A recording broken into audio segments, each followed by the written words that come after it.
Okay. Yeah. Severe. That's Chad's daddy.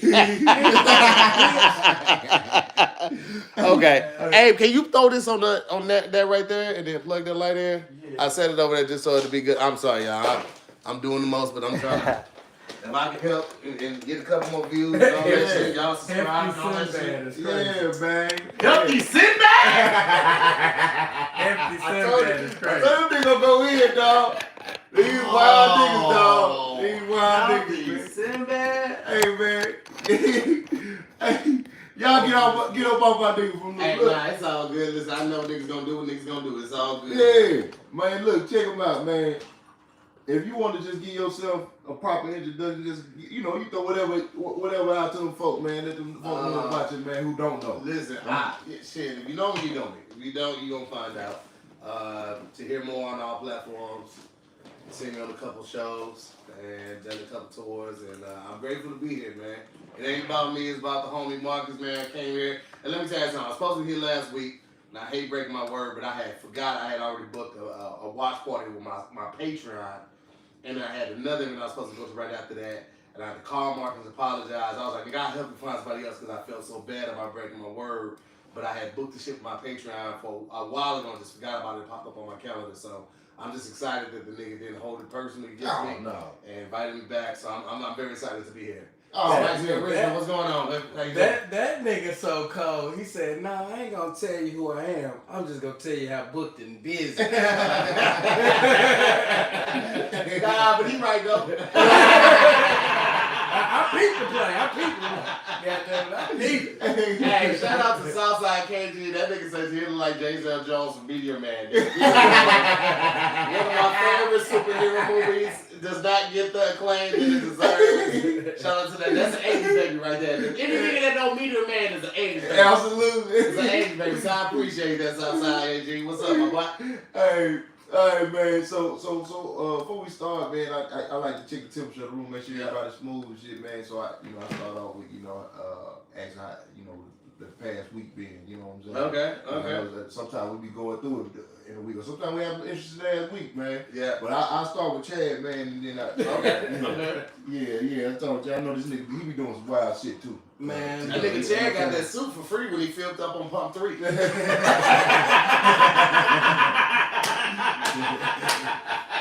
That nigga got that suit for free. Okay. Oh, love sex. It's in the 20th. It's great to see you on the show yesterday, and that was a cool outfit you had on. Cool coat. You pulled up on them guys? Yeah, I pulled up on the show yesterday. It's been about 4 months since I've been on, man. Yeah. Marcus is so confident because there ain't no way in the fuck I'm reading the whole message. Not aloud, nigga. I'm not reading aloud. The whole message. I'm like, thank you so much for your donation. That's read the whole message. Hey, you a good nigga. You know this nigga don't need to read it out loud because he said aloud. Well, he didn't even say out loud. Aloud is the actual word. Yeah, okay. They might not teach that in Arkansas. Okay. No, I know it. L-O-U-D is the actual word when you're saying something aloud. That's not what. Number two, nigga, you down there, nigga. What you trying to say out your mouth, nigga? We know that nigga didn't read it. That nigga chewing on his words. That nigga was getting his lick back on every word.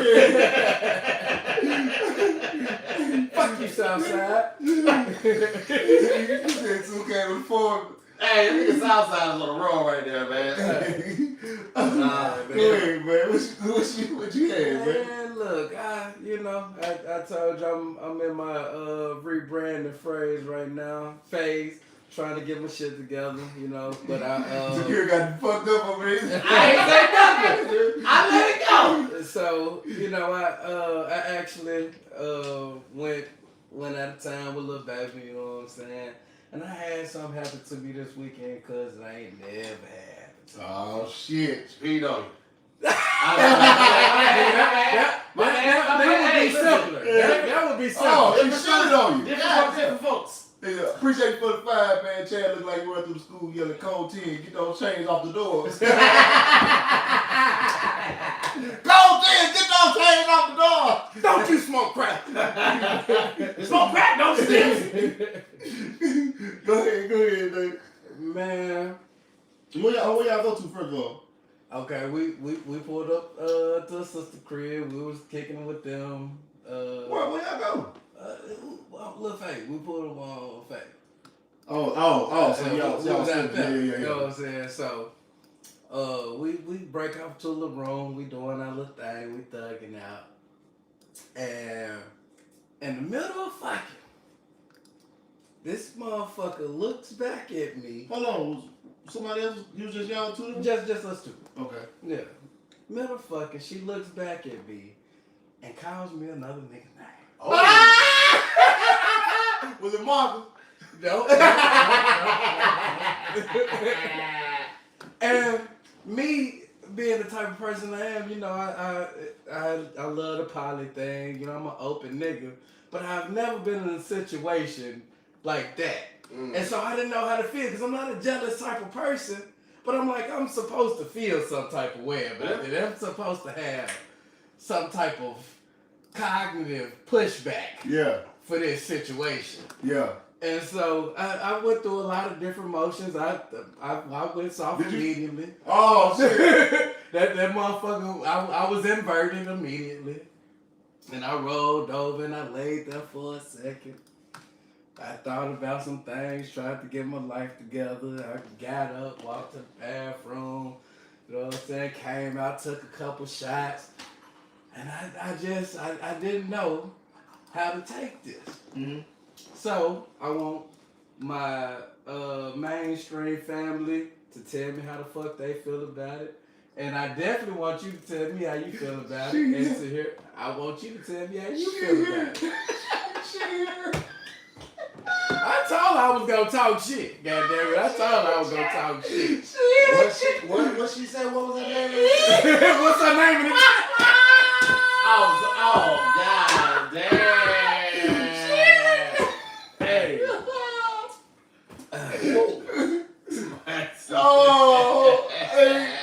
Oh, Lord. He said Chad started swinging in the air like Trey boys in the hood. Say, dog. How you respond to that, Tim? You know what? I honestly don't know. I've never been in that situation. You know. I mean, it was stinging to the ego. Like my ego was bruised. Maybe she had a flash. Maybe you was hitting her a certain way and made her think about another thing. Yeah. You was like, ooh, shit, he hit this spot, man, like Gerald did. You know what I'm saying? I don't know. I would respond to that. I would just say, I would keep you on the prayer list. You said it was your last sentence. On the sick and the shut-in list. I ain't got nothing conducive. Nothing that would help. I can't say nothing that would help the situation. That's all I'm saying. So pretty much you done. This your last. No, I'm not saying that. Listen, mistakes happen. You know what I mean? And I know some niggas be like, oh, couldn't beat me all of you niggas shut the fuck up. Because you niggas allow a lot of shit too. Right. It's easy to say that shit when you're not in that predicament. It would have been a conversation. Oh, yeah. It would have been a conversation. But you would have finished first. I mean, well, I ain't gonna waste no condom. We probably wouldn't have talked. No, but the getting soft immediately, I can understand. Nigga. Yeah. I was, nigga. Let me tell you something. If I was close to completion, I probably wouldn't even heard it though. The room goes silent. I hear a buzz when I'm about to come, so I wouldn't even heard it. So kudos to you for being ever present. It was the moment that we was in, like I'm from the back, you know? Yeah. In this thing, and a motherfucker looked at me and locked eyes. Here's the thing though. Oh, she locked eyes with you and said nigga name. At me when she said it. I was gonna say kudos to you for not only hearing it, but hitting it in a way that she was allowed it. Yeah, allowed enough to see. I didn't know she was looking at your face. That makes oh my god. Wow. All right. Oh my god. That felt like purposely disrespecting you. Like you must have pissed her off that day. Was you mad? Listen, to my homegirl. She looked at it like GC, the mic is going into Marcus's feed. This is his show. I went live, so y'all can peek too, because I put it in the Patreon, but I'm giving it to y'all. So if you're watching from my YouTube, make sure y'all follow the homies YouTube so you can catch all of these shows. I went live. Listen, I'm all about supporting my people. This motherfucker, I'm gonna pause this shit for a second because it's a good story. yeah. This motherfucker right here, I believe in this nigga. I believe in what he's doing. I believe in his hustle. I respect his grind. We talk. I came on nigga. I don't be doing niggas podcasts at their house. I just don't. Make it wild for me. There we go. I don't be doing niggas podcasts at their house because I don't know what niggas' house be like. This nigga house is immaculate. Yeah. So I want my nigga to win. So I went live for mine to support him in the hopes that y'all would go over and follow and fuck with my boy. So you don't hear it from my mic, but if you go to his page, even if you log in here, you go to his page, Marcus Smith, YouTube, and you can watch it, you can hear us from the mics. But that's why I'm with the mics right now. So that's love, man. Nigga said my forehead messing with the Wi-Fi. That Wi-Fi. But you blame that on me. That Wi-Fi was already fucked up. Came over to this nigga house and my phone didn't have no bars. I said, nigga, what the fuck you got here? That my boys don't work right. And we ain't got Spectrum over here, man. We got AT&T, you know what I'm saying? That might be what the issue is. AT&T say, you got that Spectrum nigga over here. Let me say something. We don't do no promotions that ain't paying. Don't say that again I to the fuck with who I fuck with, but we don't say no names that ain't paying. And there ain't no disrespect. It's just that nigga, if we a brand and I'm a brand and I'm from Proprio Band, we get paid for it. So you hear what the fuck I'm saying. But that's shout out to Spectrum. I fly out to Mexico in the morning. I shoot another commercial for Spectrum in the morning. So you'll see me, Tony, and Kev in Mexico in the morning. Black Run say Freckle, Speckle, and Lil Heifer. I know Black Rod ain't talking about nobody's internet. That nigga internet is the absolute worst. Absolute worst. Oh yeah, you going to live? What? This nigga Black Rod internet have him looking like a flip book. Run your thumb through is the worst on the internet. Hey, I'm gonna tell you, okay, for me. Yeah. I ain't gonna lie to you, man. I'm a nigga that gotta get payback for shit. Okay. When motherfucker do shit to me, I'm a payback nigga. You wanna make things right with me? Just like when the bitch got my TV stolen and I pimped her for 2 years. Jesus Christ, that's a hell of a preface. hey, I'm a vengeance nigga. The only way she had to make that, she can make that up with me, and she gonna have to bring another bitch in there. So I can say her name. I gotta get a three-way. That's the only way you can make it up to me. I'm sorry. You can't. You looked in my face and called another nigga name. Right. Call your homegirl. Right now. Tell her get over here. Expedition. Tell her get her ass over here. We gotta make this right. Somebody stole your TV. You pimped her for 2 years. That's another story right there. I was going through some things at that moment. I had just got out of jail too. And don't know so why I don't know us, man. I'm gonna go ahead and tell my people don't follow this. I don't want to do that. I don't want that for your life. Hey man, we all got some things, man, in our past, man, that we done did. We all got some things. Okay. Nigga, that's a big thing. We all did some fucked up shit in the past, man. That's egregious. I mean, but she did have a history of prostitution, so technically I didn't force nobody into anything. Sir. Hey, put it on the wire for me real quick. I want to say that the comments and the views on this show do not reflect the beliefs of the Tahir Moore brand.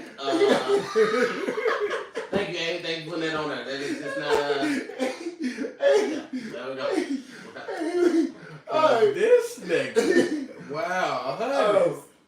Hey man. He said I couldn't watch TV for 2 days, bitch. Slavery. Man, she wasn't doing that, but she would just give me my money back for the TV. Yeah, absolutely. But how much did this TV cost? That's what I'm trying to figure out. Boy, how slow does she work? There's so many questions. That TV had sentimental value to me, man. There wasn't no price I could put on that TV, man. Nigga, it's a price you could put on a Zenith. It wasn't nothing but a Zenith. That was the first TV I stole, man. That had sentimental. Niggas is calling out a name. Wait a minute. Let's go ahead and wrap this up. He said pimpin' with the homies. Let's go ahead and wrap it up, man. do that, man. Let's go ahead and wrap that up right there. No, man. No. One of my homeboys had hit a lick, man, and got that TV for me, man. And you know, he was Everything you add make this story worse. Nothing has happened. You like Let's go absolutely. ahead and talk about your week. Hey, I'll let you talk about yours then. Nope. I'm just filming. God is still in the business of blessing. I'm just here. It's a blessing to be here, and paying taxes. It's tax season. Yeah. So I'm just. I don't like tax season. Some people, it's a good thing for You got children? My kid 18, so I ain't getting. Oh, you got one? I got one. Yeah. Oh no, mas. Ain't no more head of the household right now, so it's just it's fucked up right now. It's fucked up in these streets on this tax shit. Oh man. Yeah. So I don't like tax time. I don't even think about that shit though, bro. I don't even talk to them folks during tax time. You better. Yeah. You better listen. If I don't say nothing else, okay? The I, the pay your R, taxes. and the S. Pay your taxes. And every interview I get an opportunity on, I'm gonna take 3 minutes to tell you people this. If you are operating as an independent contractor and you're making under 100,000, LLC is the way to go. If you're making over 100,000, S corp, C corp is the way to go. Okay. Whatever you're getting paid after you make over $100,000, take a third of that out and set it to the side. If you get paid $9,000, you really got paid $6,000, and you think of everything as that, and you move like that. Everything you do. There are people who are in this business, have been in this business, and not gonna tell you the shit because black people, we don't like to tell people how much money we making, so they just like, hey, save some money. No, fuck that. If you over 100,000, save a third of everything you're making. Send that shit in quarterly, or you will be fucked. I'm just saying that you will be fucked. You said send it in. Send it in quarterly. Every 3 months, send in what that third that you've taken out of every check that you've made. Send that shit into the IRS with your EID. And So you gotta pay them that third? Marcus, listen to me. Tithes and offerings, nigga. Let me tell you Free game.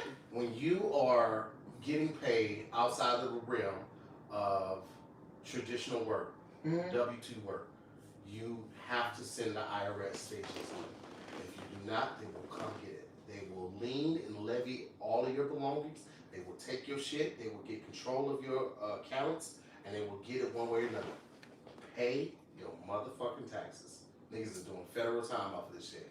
Oh my God. Yes, Whatever you get paid when you make over $100,000 a year, you start making switch to an S corp or C corp. You're gonna pay more in taxes, but you will get better tax breaks when it comes to paying yourself and paying your employees, and you will not have to face some of the shit that people face. Save your money. Shit, I ain't making enough money for them to even think about me right now. I thought that too. I'm audited right now. These niggas went back to 2016. I was like, bitch, I was working a regular job in 2016. They want to just make. I feel like the IRS is building a fucking RICO case against me. These niggas are stacking shit on and stacking shit on. Cold blood. All I'm gonna say is pay your motherfucking taxes. If I remember correctly, Wesley Snipes did 5 years for like $12 million. Yeah, I'm not there yet. Thank God, I'm not there yet. I'm glad I'm learning the very 12 expensive million thing. back tax. 12 million is crazy though. And did 5 years for it. But 12 million is crazy. But with him doing that 5 years, I think he only had to pay them like $3 million now. Let me tell you something. 5 years in jail, that ain't no light lift. Man, I worked in jail as a teacher. It ain't no light lift. I don't give a fuck. As a teacher? You were teaching niggas in jail? I taught out here. I was a 7th grade teacher in St. Louis for 3 years, and I came out here and I taught at Pitches, which is right up there by Six Flags. And right past Santa Clarita, I taught out there for 2.5 years. What? Yes. Nigga. It's a lot we don't know about you. Yeah, I'm telling you, nigga. I've had a life, nigga. I can see you as a corrections officer, though. Nope. I don't like law enforcement at all. I ain't never but I'm big on education because I feel like education is the one treasure can't. So wait, you was teaching grown prisoners though? Yep. I was teaching niggas who wore another nigga's face as a mask. Oh shit. It was some real shit. Oh wait, was they getting degrees or something like? Nah, they was getting their high school diploma. They was getting their diploma, and they were basically they were preparing to be reacclimated to society. The recidivism rate in LA is ridiculously high. Like people that go back to jail after jail. Right. it's crazy hot. So what we did in that program was try to get them equipped with the tools and the necessary knowledge to re-enter society as a functioning member. Right. And sometimes it works, sometimes it didn't. But, you know. He got a teacher's body. Who's that? What is that? I don't even know what that means. That's crazy. Hey, listen, I'll take it. Nigga said, yeah, he got a teacher's I'll body. take it. I'll take it. I never talk shit about the niggas. I always gave them utmost respect. Respect was reciprocal. Because the niggas get out sometimes. I had a nigga come to my show when I was hosting at the Comedy Union. Yeah. So I remember that shit. Niggas, so, yeah. Yeah, Destiny. He from Spectrum One commercial. Yeah. From all of that shit you saw. Nigga, St. Louis, absolutely. Goddamn right. We out here. Yeah. And baby feel like I'm not telling the whole story. She wants y'all to know she was drunk. They don't get no fuck. Oh, you was drunk? I mean, They I don't get no don't fuck. think that make a difference. Right, they don't get no fuck. You was drunk. You yeah, definitely. my wife been fucking many times. And I've been drunk and high, and I ain't never called her by nobody else's name but my baby. But also, here's the thing. I never say nobody's name during sex either. It's all, oh shit, or damn girl. I never, I don't say nobody's name during no sex, baby. This the killer part. When she said, I already apologized, I said, would an apology work for me? She said, I'm going to be honest and tell you, no, it wouldn't. What she said she would have did. I ain't even have to go that far because you told me an apology wouldn't work for you. So that means an apology ain't finna work for me. There you go. Like Marcus said, I need 2 years out you. I only followed a couple people home over cutting me off in traffic. Somebody put my business out there. I told you that in confidence. Okay, now you saying shit in front of mixed confidence. Mixed confidence. That was unnecessary. Anyway, what we talking about today? Let's get off of that shit. Nigga, we got through the introduction. Let's get into this shit. I went there now this past. Hot Atlanta. Yeah. I did Atlanta Comedy Theater. How was that? In North Cross. Oh man, had a motherfucking ball, man. Let me tell you something, man. Atlanta show up and fuck with me every time. That's man. good, man. Every time. And you know, you reach a certain level in the comedy game where where veteran comics fuck with you. Yeah. And you know, I'm the youngster. You know, I'll be 9 years in June. You dressed like an Osa, but and so it went Alton. Yeah. You know Alton Walker. Yep, I know Alton Walker, good nigga. He hosted for me. Okay. LeVar Good featured nigga, for me. Yeah, he went straight to work after that. Yeah. That nigga That nigga don't be working like that nigga had that pharmacy. He's a pharmacist. And Mario Torres showed up. Oh, Marty's good nigga. Uh-huh. And you know, B Tuck. I know B Tuck. Yeah. So, and man, it was. Well, you know, Jeremy came through too. Jeremy, what's Jeremy last name? He do the video. He ain't no comedian, but he do the I can't think of my nigga last name. It'll come to me in a minute. But man, it was just so much love, dog. Mm-hmm. And the fact that they would even open up for a young, you know what I'm saying? Yeah. Bro, comedy is definitely a fraternity, bro. Man. When niggas see you put in that dudes, they gonna fuck with you. Side note, emos is spelled IMOS. Truth be told, not EMOS. But I get what you're saying. It could look like that. But now, nigga, like, I told you a while ago that I fuck with you. And then when you came up with your creative way of doing your promotion, I was like, oh, nigga, you're a genius. Yeah. And when niggas see that you doing your shit, you staying active, like, I mean, I'm sure that happened times, but I don't remember you not promoting the show when you going to be in somebody else's city. Yeah. You've been on that shit. It's been consistent. And when niggas see that shit, it ain't nothing. You can't do nothing but respect it. Yeah. So, nigga, that respect go a long way, boy. Man. A long way. Man. It feels great, man, to get that from your peers. Yeah, hell yeah. You know what I'm saying? The peers are great, but the OGs, when the OGs, yeah, man. That's like your uncle being like, and then you watch these niggas on TV, man. Bro, like, it's different. It's different. And they dogs. It ain't nothing like that feeling, bro. It's I would imagine, like, for traditional 9-to-5 holders, if there was somebody in your field that you highly respected and they gave you your accolades by coming to your show or supporting you or talk to you after the show. I'm like, nigga, you did that shit. Yeah. It would feel like that, or you're like your favorite uncle or auntie congratulating you on the job. Well, yeah, that's what it feels like. So, Man. yeah, man, it's a beautiful thing, man. Man, because I mean, even and it's been niggas. Cause at one point, like it was like certain folks was like, man, yeah, I feature for you, like Black Run. Yeah. Feature for me in Birmingham. Okay. And I was like, nigga, I don't know how this shit gonna work. Yeah. And then Black Ryan was trying to fuck you up because Black Ryan know he gonna get up there and gonna do 20 minutes of fucking heat. And then you go out there. That nigga, I seen Black Ryan do that to niggas. He go up there and he kill it. Niggas started putting the Black Ryan at the end because they know that nigga's a fucking problem. Absolutely. That nigga's a problem. But nigga, the fact that I held my own. Yeah, hell yeah, baby, come on. You know what I'm saying? Come on. I held my own. Man, nigga, it just showed me, nigga, like, nigga. Yeah. Come on, baby. You got this. Walk in your life, baby. Ryan did. Ryan did for me in Davis? Yes. Now these my niggas though. You know what I'm saying? But I know these niggas wouldn't do that for anybody. Absolutely not. So to get the respect from my dogs like not that, only man, to pull up, but to go to work for you just on the street. Bro. That's how I know, man. Niggas can't tell me nothing. Yeah, man. Man, where I'm going, you can't tell me nothing, man. Y'all can do all that hate and all that shit talking you want. Man, it's happening. It's happening, man. It's happening. Whether you want to do or not. You can't slow it down, baby. Had a ball, man. Yeah. Atlanta, man, Atlanta come to theater and had a ball. Atlanta likes laugh. Atlanta likes laugh. Yeah. Me and Sydney are doing Baltimore, the Comedy Factor on February 18th. Baltimore's one of my favorites. I did that last year. Nigga, they love to laugh. I'm gonna be honest. I didn't promote it as well as I could have. Mm-hmm. So you know. It's a big room too. Yeah. That room seats 500. Yeah, that's what I'm saying. I didn't do so it. Even if you had gigs or regular shit, and here's the thing: if you had got 350 there, that's a great number. Yeah. But it's still 150 seats left. Man. Now they block it off with the curtains and shit like that. Right. But it's just a big fucking room, bro. That's a big fucking room. I am not above saying I ain't at the point where I can fill a 500 room for the whole weekend. Yeah. So I'm doing a one-nighter, and I'm co-headlining with Sidney Castillo. We're going to have a good fucking time. When you doing it?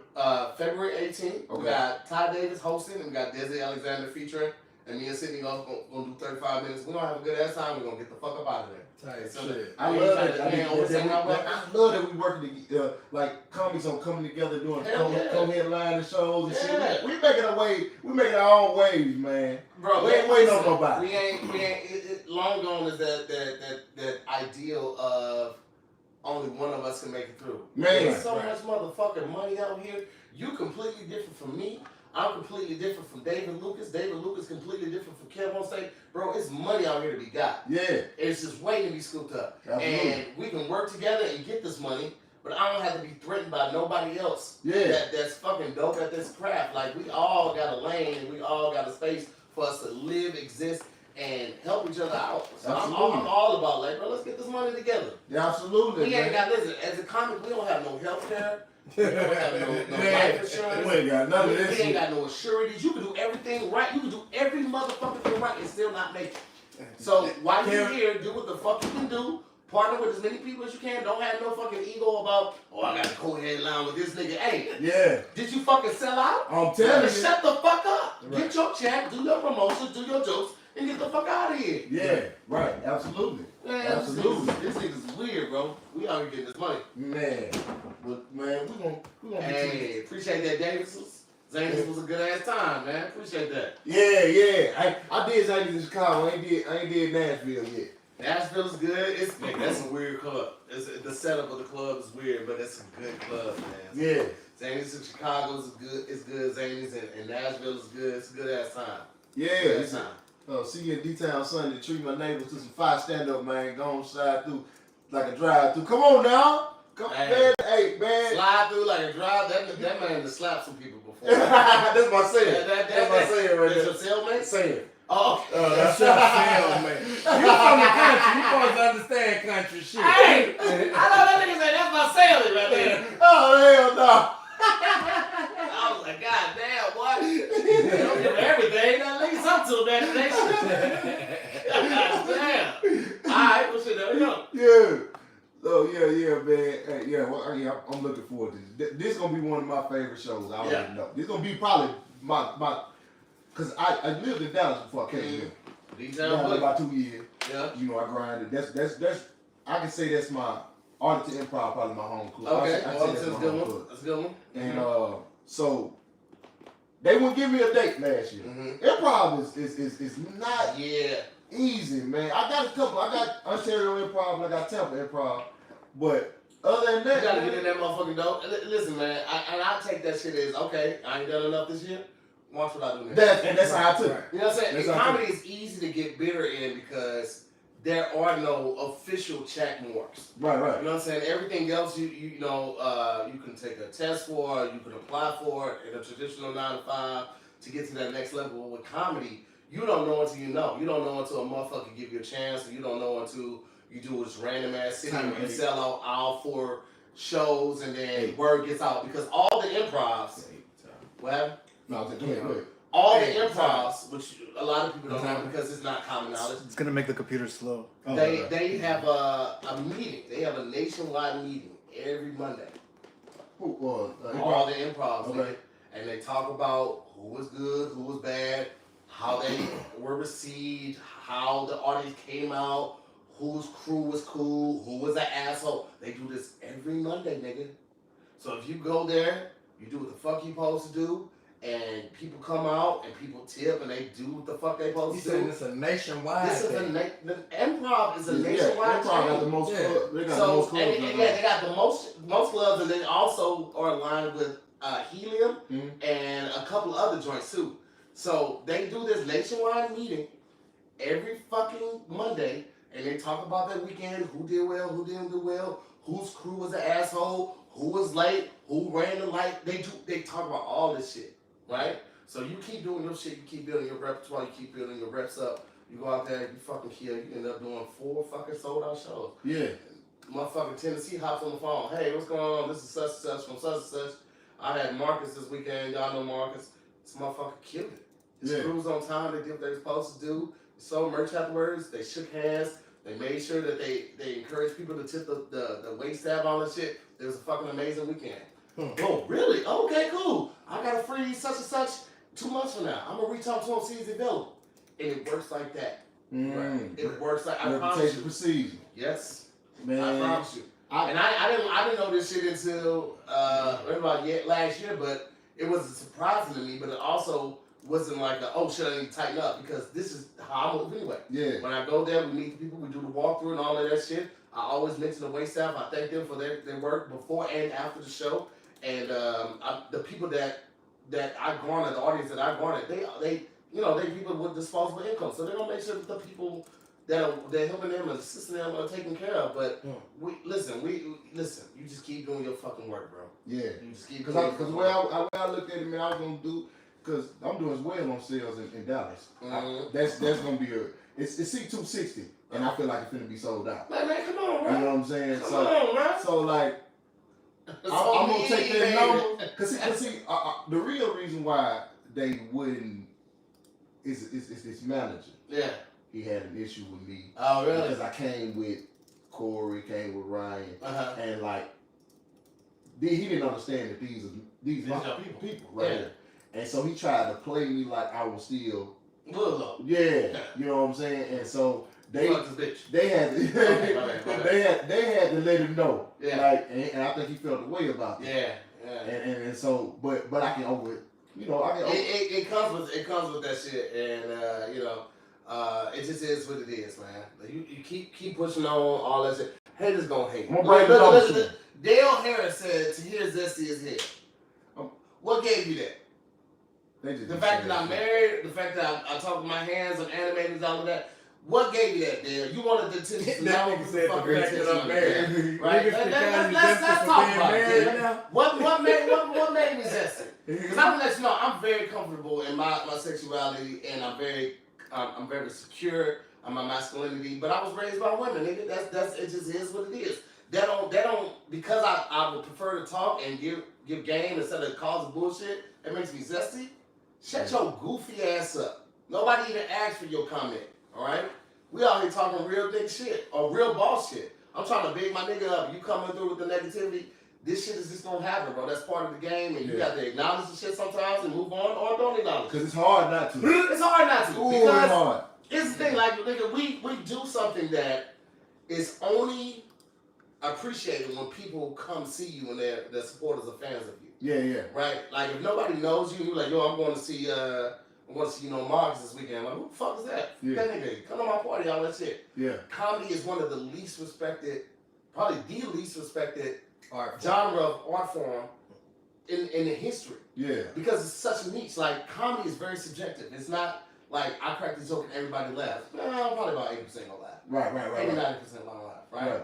Because you have to create something that is, you have to be able to deliver something that is personal to you to a group full of strangers. Yeah. Right? That's not an easy thing to do by any feat. And like I said earlier, I aforementioned that it's no guarantees in this. You can do everything right. Mm-hmm. You could write, you could do your reps, you could do tour shows and all that shit, and you still not be guaranteed success. Right, absolutely. And so it's like it's a labor of love. It's almost like being a teacher. The teachers don't get paid shit. These are the people who are put it on the wire for us, A2. I don't want to just be looking at me on the screen. It's a labor of love because teachers are the people who are teaching tomorrow's leaders. Right. They get started at $40,000. Mm-hmm. How the fuck are you you teaching the next president or the next congressman or the next Supreme Justice? You getting paid $40,000. Right. That's like the manager. That's fucking crazy. Being paid less than the employee. But it's a labor of love. I love what I fucking do. I love what I do. And the criticism don't come with it, but I don't give a fuck. Yeah. I honestly don't give a fuck. Like, I'm doing this for a bigger reason. I really don't think anybody could make it in entertainment spaces without hate. Oh, yeah. Because they're the most consistent motherfuckers. They show up for everything all the time. They bigger than they bigger fans of you than your regular fans. They consistent. Yeah, they are.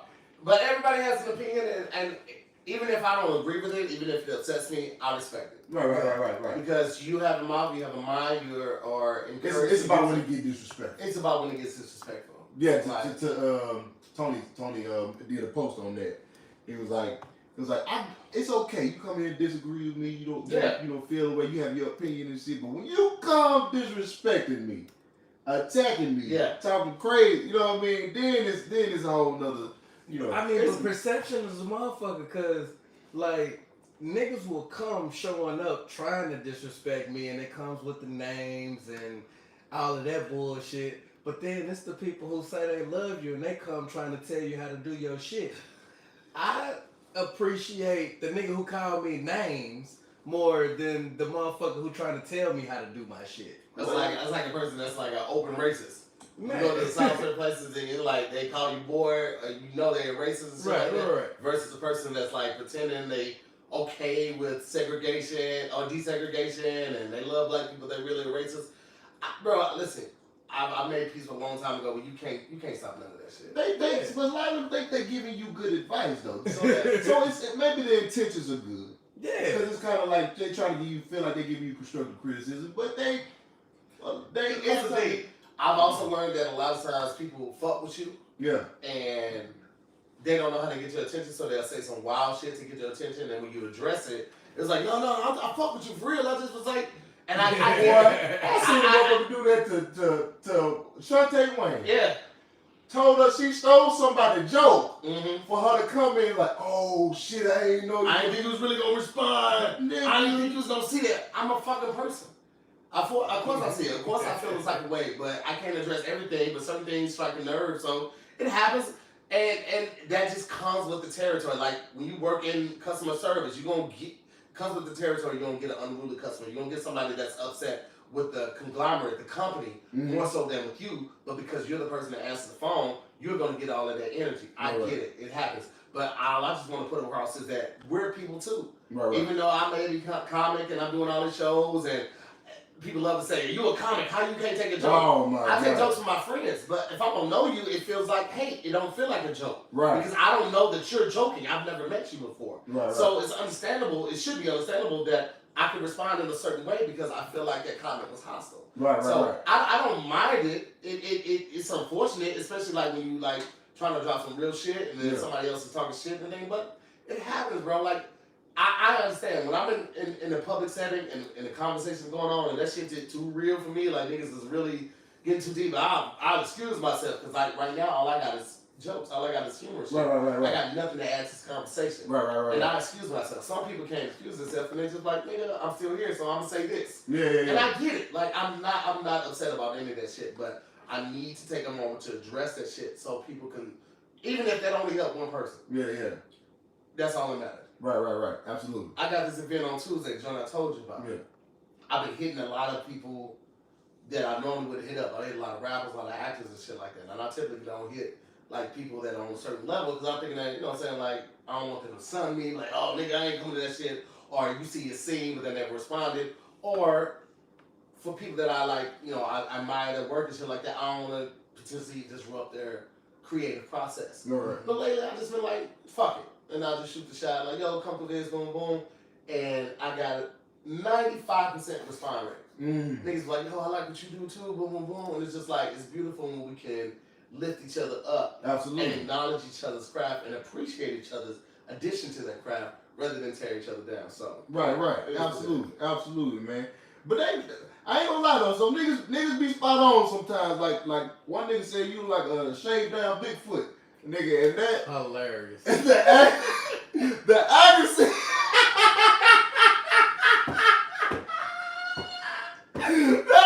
on it. And this is why you gotta stop coming to do niggas podcast.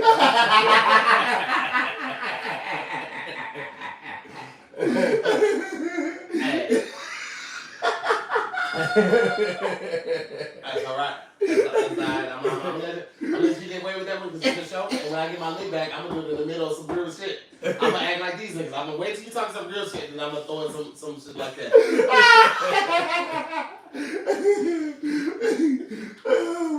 Oh man.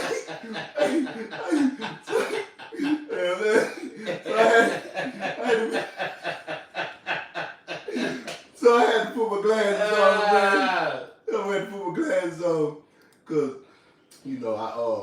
I can't see that good. So I had to talk this. I had to really get to talk that shit, man. And these my serious bags. Okay, let's talk that shit. These my dollars. You know what I'm saying? Let's go with it. Now, you know how we do. We pitch in how you want to. Yeah. Talk about these shit, man, and we just going in. Now, the name of my first segment, I do these videos. I don't know, in the videos I always tell them, sit your country ass down. That's my shit. You know what I'm saying? So this is my segment. This came from here. It came from the podcast from my segment. And this is what we do. We talk about the crazy shit that didn't happen this past week. Yes, I get that child for them and I let them know. Sit your country ass down, man. Sit your country ass down, man. Now, American Airlines, they removed the passenger who farted. What? To teach other passengers a lesson for eating smelly food during the flight. He complained about it, and the passenger said, fly private if you don't like it. He said, you thought that was rude. Well, how about this smell? And farted loud as hell. So the flight attendant grabbed the bike and told the passenger that was enough and forced him to exit the plane. Now, This was obviously before it took off. yes. Okay. All right. Now, first of all, who the fuck? Y'all think a nigga finna hold his farts in on the plane? You kicking the niggas off the plane? Nigga, I be on that motherfucker. You be part of the plane? Nigga, what? Hey, can you tell me the difference between a white fart and a black fart? What? Okay, hear me out. Hold on. Yeah. Hold on. There's definitely a difference in smell between a white person fart and a black person fart. Oh my God, It's this is gonna get definitely. intriguing. I know I'm not. No, I mean nobody don't get in trouble. I've said this on white podcasts. Oh, okay. I promise you, it is a difference in smell. I don't know what it is, but white people fart smell more dense, like it's heavier, like whatever that shit is, it's wrapped in asparagus first. I'm not even kidding, bro. So it smells like decorated fart. It's a I don't know. I can't explain it fully. Mm-hmm. But I promise you, it's a difference in smell between white people fart and black people fart. If y'all feel the same in the chat, I really want to know. Please. I don't think white folk ever farted around me. You a motherfucking liar. As many flights as you've called, nigga, I guarantee they farted on that plane, bro. I guarantee it's definitely a difference between white people farts and black people farts. No. White people farts are way more dense. Do you feel like it's more potent? It's just heavier, like it's more offensive. Black people farts be fragrant. That shit'll smell wild as fuck, but you like, God damn, what the fuck you been eating? White people farts, you like, oh shit. You don't want to talk as much. It's just a response, bro. It might be. I think it's something to that, because I promise you, they don't take baths regularly like we do. Hilarious. So it's coming, it's coming out their ass, and it's coming through that spoiled. See, their ass spoiled a little bit, so it's coming out a spoiled fart. That makes sense. I feel you. That makes sense right there. You got something with that one. I never thought about that. I just. Maybe they farted and I didn't realize they farted because it just smelled just awkward. I was like, damn, this motherfucker smell awkward than the motherfucker. You know what I mean? Yeah. Damn. Now I'm curious on what white folks farts smell like. That's crazy. It's a difference. I can live with. I've said this on a number of podcasts and you gotta be around. You gotta be around a lot of white people to know this. Bro, I'm talking about because I only know this from the plane. Being on planes, and I can tell, like, you got a white person or a couple white people in front of you. You maybe got a black person on the right of you, or left of you, and you got a white person on the right of you. Like, I can always tell. What if all cultures have a different smell? What about Asians? What if Asians got a... I'm sure they do. Different diets are going to come with different parts. I'm sure that's why a baby will tell your ass up. I've flown with more white people than I have with Asians. And I've been privy to more white farts than Asians. This is crazy, dog. They should do like a test. Hey, Reno, I am an ass-eating champion. I eat ass. I ain't gonna sit up here and eat ass. Man, tell me that'd be a cold experiment. They just lined up a bunch of different cultures and made them fart in the room. Yeah, it'll be interesting. I want to see the results. Cue the shit up. Who got the worst? Who got the worst farts? It's gonna all boil down to diet. Yeah, listen. Now, wait. Like, you the ass eating thing, and then y'all didn't say nothing. Like, y'all don't eat ass, but I know y'all from Arkansas. He don't eat much of anything. But I ain't nothing on a woman that I won't taste. Wait a second. I eat my food from the front, not the back. No, let me ask you this. Do you eat chilies? I don't eat chilies. You don't? You too? When'd you stop? Shit, about. If you say 3 years ago, nigga, I've been vegetarian about 7 years. So you only do fish at all? That's all. Okay. Yeah, it's fine. Yeah. But I used to tell them goddamn.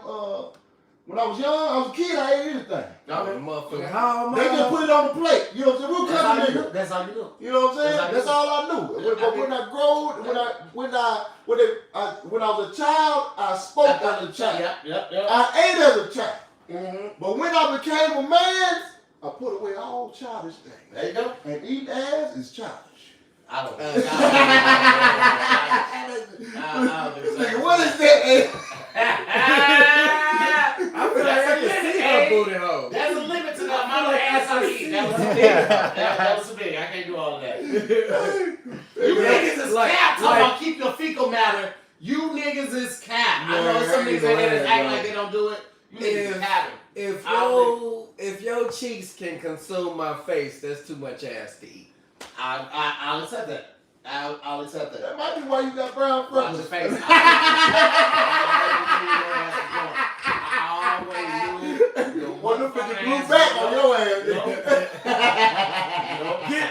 Get back. You don't know me like that.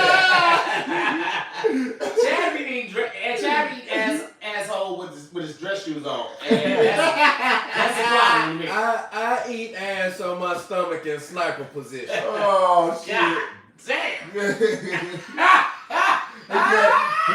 He be having his ass tooted up like that. That's true, nigga. Don't be fantasizing about my sex. Thank you, Vaughn.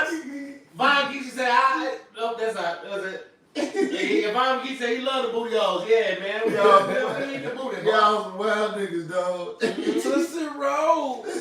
But man, American Airlines, man, come on, man. Yeah. Come on, man. Y'all kicking niggas off for fine, man. For fine, man. It was a different part. That's a lot. Different part. That's a lawsuit. And it had to be an aggressive An aggressive ass fart. If you got It was loud as a motherfucker. They said. You saw the video? No, they said it was loud. That's what the That's description. hearsay. I need to see some. I need to see The some loud ones ain't the bad ones. It's the silent ones that you gotta worry about. These motherfuckers get caught in your That face. motherfucker clear a house out. Ooh. Man, listen, American Airlines, I thought you was better than that. I don't know why. Sit your country ass down, man. I hate America. That nigga That's said my two picky Oh rings my and God. some weirdo shit. Oh man, who did that? I don't know. Niggas find that See, people be coming here trolling. They'll come in and say, Absolutely. like a nigga came in and said, Marcus bombed in Atlanta. You saw it too. You wasn't And there. then we watched the shit. We like, I'm not. You wasn't even there. You clearly wasn't there. You know what I'm saying? Like niggas just come in, they do that. They'll do that in other terrorists. Go there and be like, get a response. a nigga said. I remember one nigga said he talked to a nigga that said that I bombed in Virginia Beach. Mm-hmm. He said, man, yeah, Mark, he went to the show. They said my homeboy went to the show. Man, they said that nigga was terrible. They canceled the show. So you didn't even perform. So I didn't even perform. This nigga just lied for no reason. that's how bad niggas be wanting. They be hoping that niggas just stop. Man, y'all got to stop supporting. We got to find. They be like, they just be plotting on different things. Like, man, how can we make niggas stop supporting this nigga, man? So that's why. But when I see certain shit, I be like, oh, these niggas, they mentally fucked up. Something wrong with them. Man. Something wrong with them. That's why I don't even put up no attention. I'm like, man, some y'all fucked up. Y'all wasn't raised right. Y'all. I ain't worried about that shit. Yeah. But there's a man. Look, Great Black Shark. Mark had a great show at North Cross. My folks told me about it. See, if they would have known, it was actually at North Cross. It wasn't that long. It's all good, man. Look, so a man who impregnated 5 ladies at the same time throwing a joint baby shower. Oh, for this guy, yeah. Nigga, that's goat behavior. If you can get, first of all, you can get 5 women pregnant at the same time and for all of them to know about it. No, wait. Just for clarification. It wasn't all at the same time, not like all in the same night. No. It was It was around the same time enough for. He went raw with 5 different women in the same 2-week span, 2-3 week span, and all of them got pregnant. All of them got pregnant. Jeez. I mean, on the clearance rate, the nigga's batting 100. This nigga is.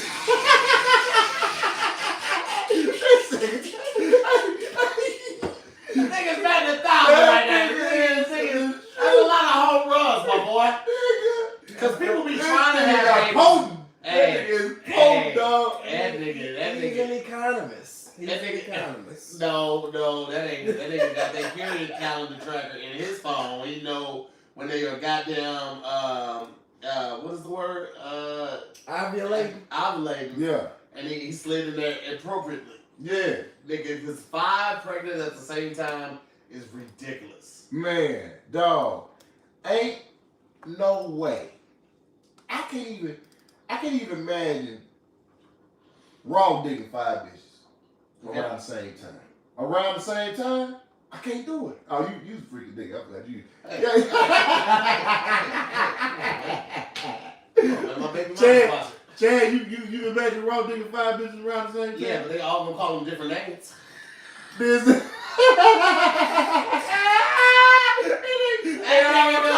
That nigga gonna be 5 different days. Hell no. That's perfect time. Chad. That's why he getting the bag.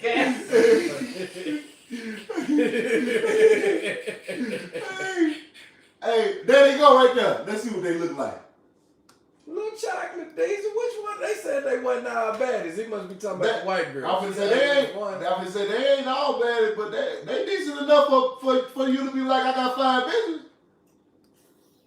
Like, I mean, you would think you can discount as the white girl. Everybody else decent. Who's the white girl? Yeah, She's she's green, huh? She's kind of. She ain't white. She look like is she's like of some type of Asian or something. Maybe. Yeah. No. You don't think She so? probably clean up She is and not no she probably fucking clean white, up bro. and be wrong. Mm-hmm. She is not white. She wore a bucket hat like Schoolboy Q, but she ain't white. I bet the rest of your hairline on it. That bitch, white that bitch. Oh, look. I would say, I told her she clean up. She's straight right there. I told you the bitch with them dreads though, she wrong. No, this bitch right here.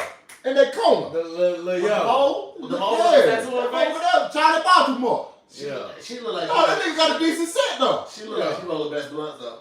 I think got a decent hand. If you playing spades, this would be a decent hand. They all look like knockoffs. Look at the chocolate. Look at the chocolate. Possible. They all look like knockoffs of social media celebrities. Like he looked like TC Young Don't Fly. Oh, TC Don't Fly? Hey, take this nigga microphone. That nigga Chad is wild as hell. TC Don't Fly? This is getting crazy. I'm saying they all have like knockoff social media celebrity looks. Okay. It's a win. It's a W. Hey. Except for 5 baby mamas simultaneously. That's a lot. That nigga need to sell I wonder if they got kids beforehand. That's interesting. Cause it's a hell of a start, nigga. Like this nigga don't know he bringing so much trouble upon himself if this is what. Whoo, shit! This is first batch. I wonder if they all cool with each other or they all live together. Cause that's two different completely things. This picture right here is indicative of coolness. Hey man.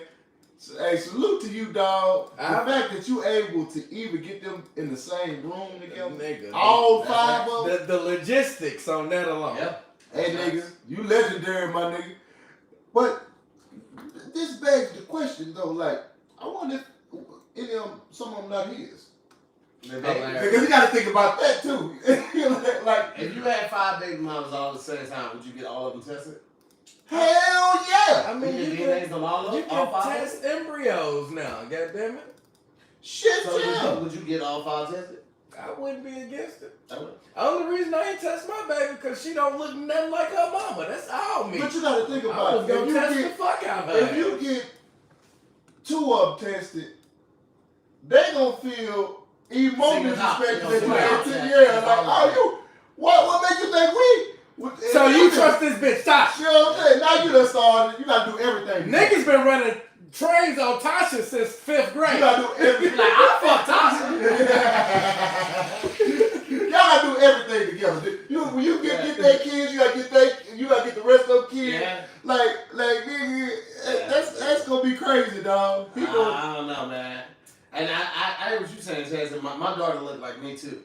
Nigga, I told you she's straight. Here's the thing though, Chad. I found out my now wife was pregnant two weeks after we was talking. So 2 weeks after we was talking, she told me she was 2 months pregnant. Mm-hmm. And we hadn't even fucked yet. Oh, sheesh. But my daughter looks like me because, I don't know if it's because, but we spend so much time together. People always think, oh, you got a beautiful family. And I ain't never treated her like she wasn't my daughter, but like, it just happens. So wait. Because I know you polygamous. I don't know what you're talking about, bro. What you talking about? Oh. Wow, nigga. You a wild nigga, man. Anyway, what did you say? So wait. Mm-hmm. She had the baby. Yeah. Me and my wife started dating in college, 2005. I met her 2 weeks into dating. I was sprung. I was wide open.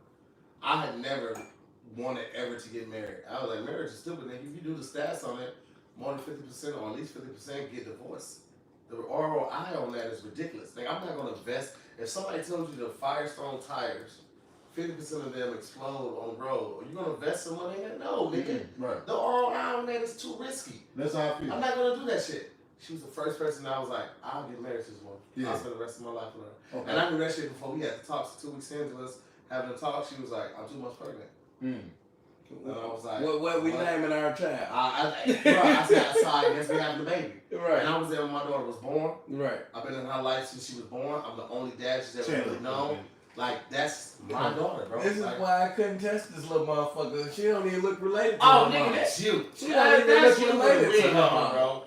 That's crazy. She don't even look related to her mama. I was like, God damn it, I can't fight this. Damn. So she came in. You came in pregnant. Ooh, see, man. And this is after high school. I had to get this I had a kid in high school. When I was 14, I had a kid, and I found out at 18 once I graduated high school that he wasn't my son. Oh, shit. So all through high school, I'm working and providing for this kid and all of that shit. And found out he was. So what? 4 years straight? 4 years straight, baby. Dang. And then when I got to high school, college, this is the first, not first woman I wanted to, but the like serious person I'm talking to, and that was the thing. But hey, man, God working with serious. But I'll say this: my wife is my best friend. I don't give a shit. She was pregnant with one person, one baby, and she had triplets. I wouldn't do anything different. Yeah, that woman is the best part of me. Shout out to my wife. I already know what happened, man. Because I'm gonna tell you something like this here. I wish I ran up on a lick like that. Yes. Cause boy, that pregnant be fat. That's what got you. Wow, nigga, bro. Hey, yo. That what got you, boy. Wow, nigga. He trying to make a nigga with no marital problems. Wow, here's the thing, though. He ain't wrong. He's a wild nigga, but the nigga ain't wrong. Hey, boy, listen. I got hold to my first piece of pregnant meat.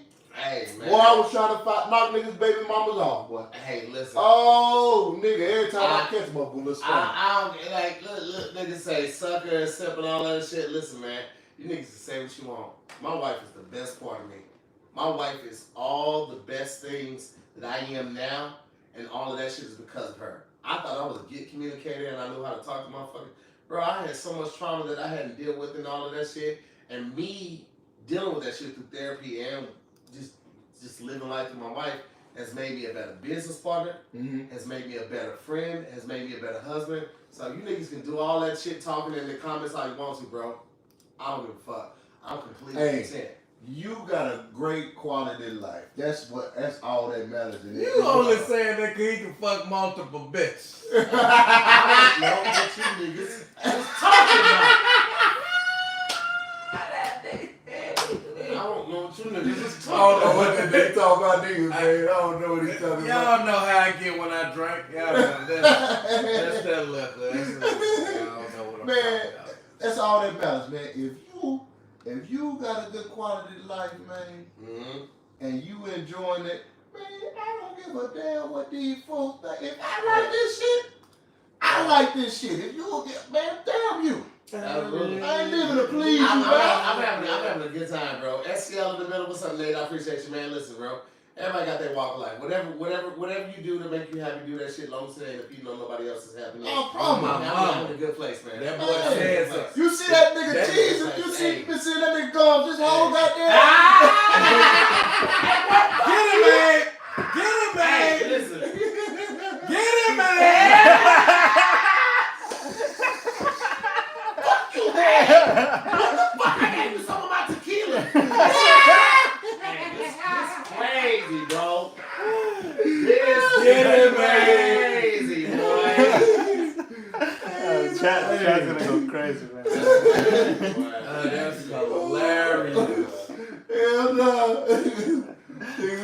But one thing I can say, niggas ain't gonna peep the game you just gave them. As long as you ain't impeding on nobody else's happiness. Like those choice words right there, you niggas will never have the life experience that y'all really want because y'all don't understand that small little detail. Yeah. You can't impede on nobody else's happiness. If y'all can come together without that, man, after this motherfucking stream ends, I'm still gonna be happy. Man. Me and my wife still gonna vacation. We still gonna have a good time.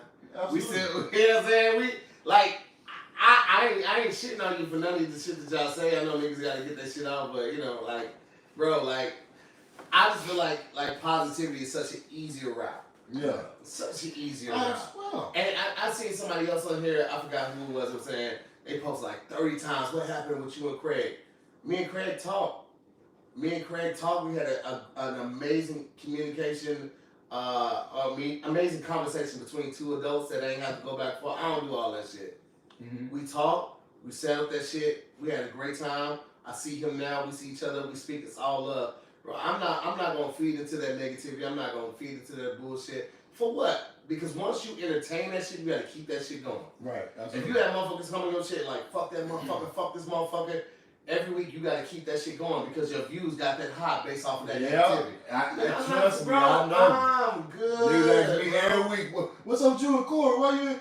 I'm like, nigga, I'm just with the nigga. Like, that's my dog. You know what I'm saying? Like, just because you don't see me on the You show, saw like we was at Lance roast together. yeah. Me and Craig just did all death I think it was the Halloween edition of Dad Jokes together. Like y'all want to create a beef so bad, Man. You ain't gonna find it here. Man. Anybody got a problem with? I will go and talk to them. We can handle that shit That's me. outside because it don't involve nobody else. Y'all just want to be in people's business, and I know the shit's spicy. It is, right? You want to know, but nigga, that ain't what we doing. Because when we start that shit, we gotta keep that shit going, and that shit is exhausting. Man. That shit is what you see in the old shit with the rappers beefing with each other and talking shit about each other on wax. Bro, if my talent ain't gonna bring you to the show, I'm damn sure ain't gonna put Nigga, I said beef the on the same. shit. I said the same shit. I gotta keep that shit going. That's crazy. So if I I start said talking that. shit about some shit, and some people be like, get out your feelings. It ain't even about being in the feelings. It's about not even embracing that shit to let it go. Y'all want to see that shit, and certain people, not all of y'all, because I know a lot of y'all are checked out shit. But some of y'all want to see that shit because you're the fucking Joker from the Dark Knight. You want to see the world set on fire and just go like that.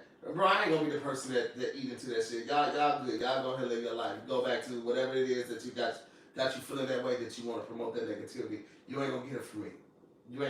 You will never see me talking bad outside of Tommy Davidson when I was doing Zoom with the homies, and that was really a guy. But you won't see me talking bad about another comic. You won't see me getting in the way of another comic. You did not say that, nigga. Shut your ass up. What is that? Talking about Marcus Corey said out of his mouth that y'all was mad at each other. No, nigga, no, he didn't, nigga. It's not what he said. Y'all even make up shit. People don't even speak that way. You can go pull the damn clip back. That's what's crazy. Yeah. If they'll say some shit, you can go pull the clip back. That verbiage don't even work. I was mad at that nigga. You know Corey ain't saying like that. He said, right, nigga. We said what he said was even if we argue, we go back and forth with each other, nigga, it's still love. That's what he said. And the nigga translated and turned. I want to know what you do, bomb, whatever the fuck your name. I want to know what you do so I can come to your job and criticize you. I would never do it, but it's like you niggas. We put ourselves in front of the public all the time, and this comes with it. That's why I say I ain't never mad at it. But because we put ourselves in front of you, guys feel completely free to say whatever the fuck you want to. But it absolutely is. But it's like, nigga, I am a person. Y'all act like people can't get into it or fall out. And then when we do fall out, y'all want to know all the business. But like, nigga, we regular people. And regular people don't have to handle shit in front of y'all. We don't have to do that shit just because we have people that we've invited into our livelihood. Right. We can still talk behind the scenes. Y'all don't have to know. Y'all know a lot about my life, but y'all don't know half of the shit that I'm doing. Man. And that's on purpose. I give y'all what I want y'all to see, and that's it. Right. Absolutely. Niggas said my jury. It's a goddamn. Niggas just start going off on anything. That nigga don't own that beard. Corey said it just like that fuzzy yellow pillow. God, niggas start saying anything. Did you sit this? No, was you supposed to sit him? Yeah. No. I mean, yes, nigga. You. I respect what you're doing, and I love the fact that you're able to maneuver how you maneuver. But my nigga, I feel like it's gonna get rough for you in the future. Who you talking about? The nigga with the five baby mama. I feel like it's gonna be. Oh shit. Nigga, to keep 5 motherfuckers on one accord for 18 years. Ooh, you don't even know what you done put yourself in. Don't fuck around and have all 5 girls. Oh my God. You don't know what you done put yourself into. So my boy, if you thinking about getting another bitch pregnant anytime soon, sit your country ass down, man. Sit your country ass down, man. Cause boy, life is finna be rough, nigga. Especially if you ain't got no paper. Is that your call? Yeah. Oh, it worked for me.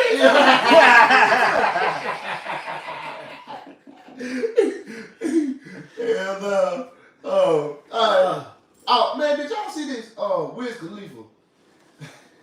He was blowing smoke in his homeboy. His homeboy Yeah. made. Hey, hold on now. Cause I remember back in the day when niggas used to blow charges, you know. Yeah, what we call it shotgun. Shotgun, blow charge, Yeah. This nigga was laid back Mm. like this, and Khalifa got on top of him in his face. Wait, got on top of him. Got his way. He mounted. If his head is like this, right? Yeah. He leaned over. He leaned over Yeah. and did like. Yeah. Now, is that the same as blowing charges? Is that because niggas used to blow niggas charges? Cause I seen it and it was just so, and it made me think back like nigga was blowing charges, some weirdo shit. I don't smoke weed, man. I never been on If it don't involve cocaine, I really can't speak on it. What you say? You're crazy. Like it sounded like the juxtaposition of that was questionable, but you know, like we like take the pinky, you know what I'm saying? I had a blunt here and they had they fist right here, you know what I'm saying? And you blow the smoke. It's a lot share of blunts and joints. You niggas put your mouth on the same blunt that your homeboy did. So all lot of niggas is talking shit in the chat. You niggas smoke see, that was like that's much. Look, that shit that's weird to me. That's a little much. That's What? a little much. Look, what are you doing? The Khalifa. Yeah, I don't do none of that shit. With coke, you do your own line, then the next person do their line, the next person do their line. That's it. That nigga just talking about coke casual. Chad, you been to enough LA parties that coke. Cut it out, nigga. You said you ain't put your nose on his shit, man. Get your nose off of my line. I do butter, like Tim Master said. I do butter and cocaine, mix up real quick, a fine powder. That's it. Dog, could you do this? Like, is this okay? Like, It's that's unnecessary. and it looked like a nigga was asleep. And then he was knocked out, bro. He was knocked out. Basically, that's what the caption was like. The homie fell asleep in the studio. Oh, so he fucking with it. Yeah, he woke up high. He was like, oh, so we need the context. If he yeah, was fucking with it, that makes it different. But no, even if you fucking with him, you don't get over nobody. don't wake me up high, nigga. But that's like the white boy was put imagining put a dildo on your ass while you sleep and shit like nigga, That's wild. That's wild. You know the white boy I don't know what you watching. I don't know what you watching. be doing some crazy ass shit. I never saw that episode. I never saw that episode. That was the craziest episode. I ain't never seen that episode. That's good facts. That's a wild episode, nigga. Yeah, so it's like they do that shit all the time, and I think we slowly turning into them and doing shit that cause they more that's their shit. They way more open. They way more open with like how women are with each other. Yeah. Go ahead. White men are, you know what's that? Yep. I'm gonna in the front. Like how women are with each other. Yeah. White men are with each other. They comfortable with each other like that, and to the point where it's like uncomfortable. Like, nigga, what? Why would you play like that at all? You know what I'm saying? So I feel like you've surpassed every level of playing. Yeah, that's what I'm saying, dog. So and I feel like these niggas are starting to, because we always adapt some shit from them. Yeah. And these niggas got so comfortable with the shit that they starting to adapt their ways. You know what I'm saying? And that's one of the things. Like, certain shit we don't even play with each other about. Certain shit niggas be like, nigga. See, my thing was always like, verbally, like, some niggas can get weird verbally, but verbally, I can pretty much handle anything. I don't like the physical shit. You know what I'm saying? Like, my thing is the handshaking. We can nudge each other with the elbows, and that's pretty much where I'm drawing the line. Yeah. Like, the touching shit is, I don't want to be touched. I ain't really crazy about the touching shit. Right. You remember you had the homeboy who liked to punch and hit and all that shit? Nigga, calm the fuck down. Yeah. Right. You know what I'm saying? Like, you gotta nip that type of shit in the bud. And I remember a long time ago I learned that we make non-verbal agreements. Mm-hmm. If you don't check some shit a motherfucker do, that's permission for them to do it again. Right, absolutely. So I'm always verbal about the physical shit. Now, conversation-wise, I can pretty much handle anything. If your jokes is too weird for me, I'll just let you have it, let it linger, and go on about my motherfucking day. But you talk about us adapting to some shit. Did you see the Omar Epps and what's the Marlon Wayans clip? I guess Marlon is doing. You said you left when you did a bump, nigga. You niggas crazy. One of the white dudes had the talk show, a big talk show. White dude? He would spin around in the chair, dark hair. Anyways, that part ain't important. Marlon Wayans took over his show, and he was interviewing Omar Epps, and I guess Omar Epps wasn't being funny enough, so he wanted to talk about an experience they had with Tupac. Omar Epps sleeps with his eyes open. Okay. So he laid back, mouth open like that. On the show? I guess in the back. Oh, he been telling the story. Yeah. This is like after they shooting a movie or something. Okay. He in the back like that. So Tupac thinks it's funny. Now as they tell the story, I'm thinking they finna say something actually funny. Yeah. Marlon, like, Tupac thought it was funny to pull out his nuts, his ball sack, and put it by Omar Epps' face. No. So it looks like cause he sleep with his eyes open. No. It looks like he like this. They said that on the actual show? Nigga, when Marlon Wayans said it, Omar was like, man, why the fuck you telling this story? Because Omar like, nigga, I was mad as fuck at Tupac for that. And you telling the story like it was a funny moment, nigga, that shit wasn't funny. Oh, hell no. I ain't never heard that shit. Yeah, Tupac was, he was. The Daily Show, yeah, that's bullshit. Oh, yeah, Jon Stewart. Uh-huh, I knew you were talking, I couldn't think of his name. Dog, ain't no way, dog. Bruh. That's wild. That nigga ain't no. I'm clearing you. If you ever play with me like that, I'm clearing you. Boy, they gonna send you to the ER. Clear. Marlon talking about some. You was supposed to wake up and slap him in the balls, like nigga. Something wrong with you. That's why Marlon, because he did a interview recently. He was talking about the because he was addressing the cat stuff. The dress. And of course we knew what he was gonna say, and he tried to defend it with white people been doing this, and it's a theater, it's a form of acting and shit like that. And I'm like, why do y'all feel like that white people are the standard for humanity?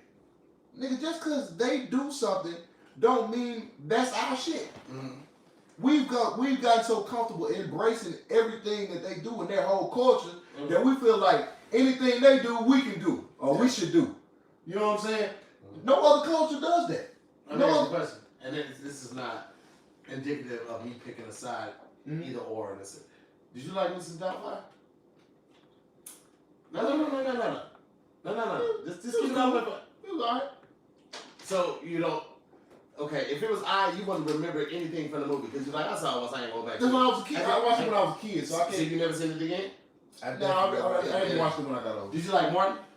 Yeah, I like Martin. You like Sinead? I don't think Sinead was needed. You don't think Sinead was needed? I didn't think it was. He could have had a great show even without Sinead. Okay, for sure. And this is just me playing the devil's advocate. Right. If you had said, I don't think you can't name one character why I would say, like, nigga, if they didn't have that, that show wouldn't have been shit, or that movie wouldn't have been shit. Like even like what's called Medea, Tyler Perry. Tyler Perry's whole thing is Medea, and I don't like it.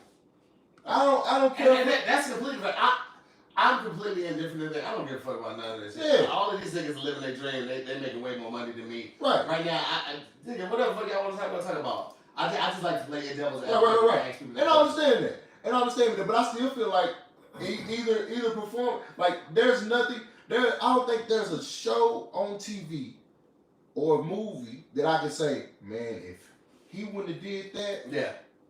that shit wouldn't be shit. Okay. I can't do it. So when growing up watching Martin, my idea was that he was showing his range and how, like, I guess how much variety he has, how much range he has, and it's his show.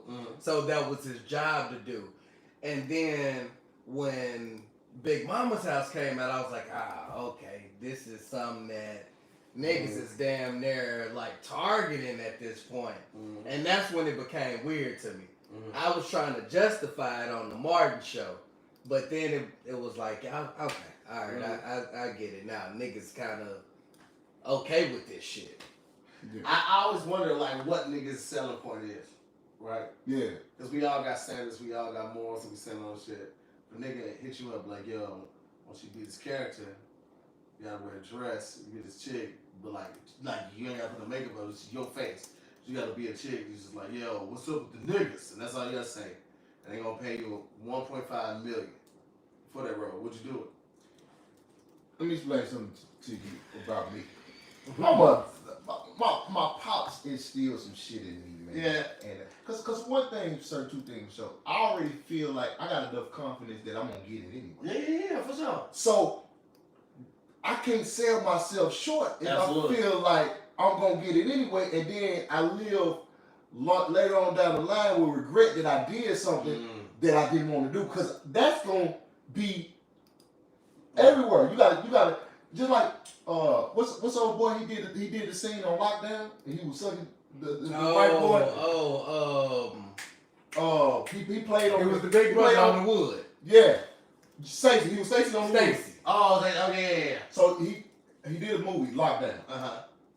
He had it was a white supremacist. They were raping the fuck out. They was raping him. Yeah. They made him get down, give him head, all kind of shit. Man, the man was telling horror stories about him Doing that role. He like it eats him up. Yeah.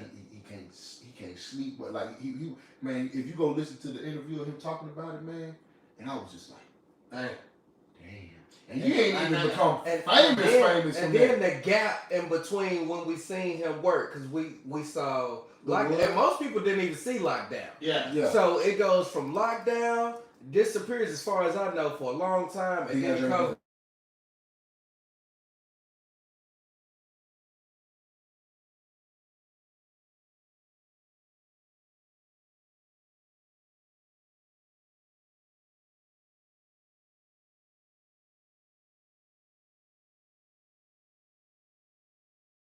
That fits. I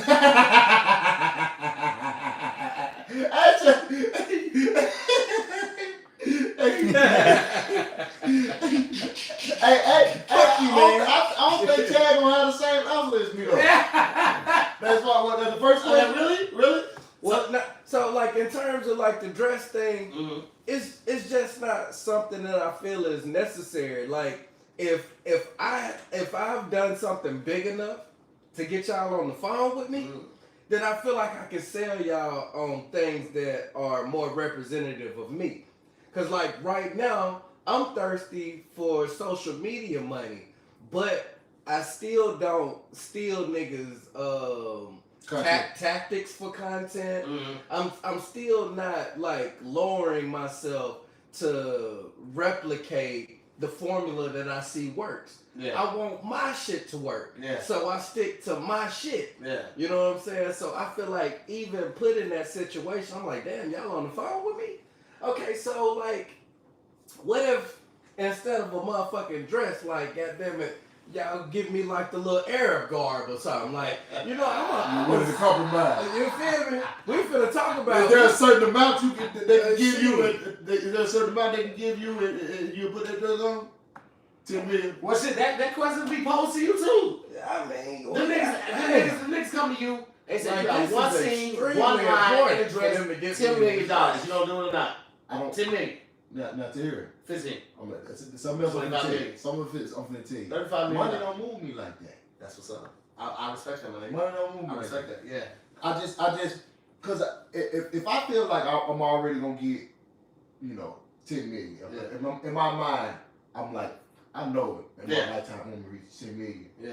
Nigga, that's a whole lot of money. It is. From where I start. Yeah. Nigga, we came from. And that's the thing. Like for me, it's like I don't necessarily need $100 million.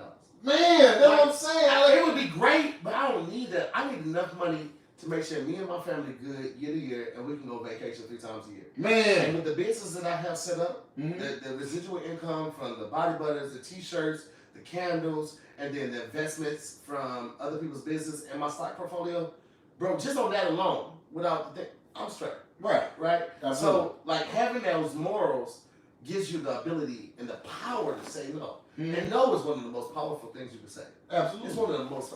No is an absolute sense. It requires no explanation. Dave no got him 50 million. Hey, after the fact. After the fact, everybody doesn't know. That's That's more than that, I think. After, Yeah, more than that, yeah. But the thing is like, you have to have something you're gonna stand on. Right. Okay, Right? And all that money is great, but going back to the taxes, you're gonna pay money on all of that tax. So even though you signed $1 million, you ain't gonna get that $1 million. So it's better to like, no, I don't want to do that. Yeah. Your no is so fucking powerful, and a lot of times your no make people want you more. Man. So is this You're like a woman. Yeah. Is this You go holler at a woman, she turn you down, and you like, man, I want this motherfucker, man. What I gotta do? Motherfucker hard to get. What I gotta do? Motherfucker hard to get. Make you, yeah. Go ahead, Jay. So is this the same rhetoric for like if you're doing an Irish movie and it's a kilt, or if you're Where's the thing? So when it or comes if to you're like, doing like a Roman movie, where's the thing? because So they always have them. we're at a place in entertainment and society Yeah. where we're woke when it comes to appropriation. Yeah. If you need an Irishman, yes, I got Irish in my blood. That's where the red hair comes from. That's where the freckles come from. But if you want a true Irishman, you're an Irishman. I You're knew a it. fucking Irishman. I could have guessed that. Yeah, no, McCombs is my family last name. MCCOMBS. But you We got hella Irish in us. But We you got- look like a leprechaun, so it's like, Boy, fuck this. Let me tell you how big this nigga socks is. I ain't said shit the whole time on these bulimic ass socks. That nigga's fuck. He didn't dress shoes, his shoes sliding up and down, motherfucking shoe, bending corners and shit. Nigga shoe. The nigga Chaz, the bottom of his sock is on his head. It's your cousin. You got around with this nigga. where's the Fuck this thin ass nigga sock. No, but with appropriation in place now and how we are recognized, like no, like even with motherfucking Seth what's his Rogen? name? Not Rogan, the one that created Family Guy. McFarlane. Yeah. Right? The guy that used to do Cleveland, he was like he stepped down like, bro, you can get a black person to play this role. Yeah. You don't need a white man voicing a black character. You can get a black person to do this role. Mm. I know actors who have declined auditions because like just get a person of this race to do this audition and do this role. Like we're in a place right now where we're good. You don't need that. Right. You don't need it's so many fucking talented people. Yes, I could play the role of leprechaun, but get a real person to really do that shit. Right? We're in a place like you don't have to do that shit. It's too many options out here. What? And But like the you can find the best fitting person the for Willy anything, Wonka dudes are CG small. CGI. Yeah, y'all not gonna take a CGI midget role. Well, that's the whole. Well, first of all, the N word is offensive to certain people, so you're gonna get Little people role. Yeah, Is that what I'm supposed to say? Little people the role. second thing. That's one of the main purposes of the strike is for the CGI. Yeah. Them using our likeness without our consent. Them using our in perpetuity. For those that don't know, in perpetuity means forever. So that what they were planning on doing was hiring fucking background people, right? Paying them a half a day's rate, not even a full fucking day, not even a full $150, paying them a half day's rate, and then using their likeness in perpetuity, which means that they can go into whatever system and change their face a little bit, add a beard here, add a mole there, all that, but it's not this you. person's face. Yeah. And but you know it's you, people know it's you. Damn, this looks just like you. And they ain't never gonna pay for that shit. That's one of the reasons that the strike went on so long as it did last year. It's because of that CGI shit. So you saying the actors need to have the same integrity to say, nah, I ain't finna condone this fuck shit either. We fought for this shit. Bro, actors we all need to be streamlined in our morals and our beliefs and our stand. Actors, but more specifically comedians, because actors have the guild. They have the guild behind them. SAG is a whole union behind you, making sure that we're treated correctly and fairly, that we're paid correctly and fairly, that we are getting contracts. Bro, them motherfuckers would send me scripts, me and other actors, the day before an audition, and it's got 8-10 pages. Oh shit. How the fuck am I supposed to be off book and overnight from this? And I could be on a project, right? So they fought for all of that shit to have more time for these auditions, to have better rights, better contracts, better payment. The whole I made videos where I've opened up checks and it was like 19 cents for my residuals. Yeah. 19 cents. You know why? Because Netflix, Paper Hulu, coffee, and right? all the exactly, and the postage.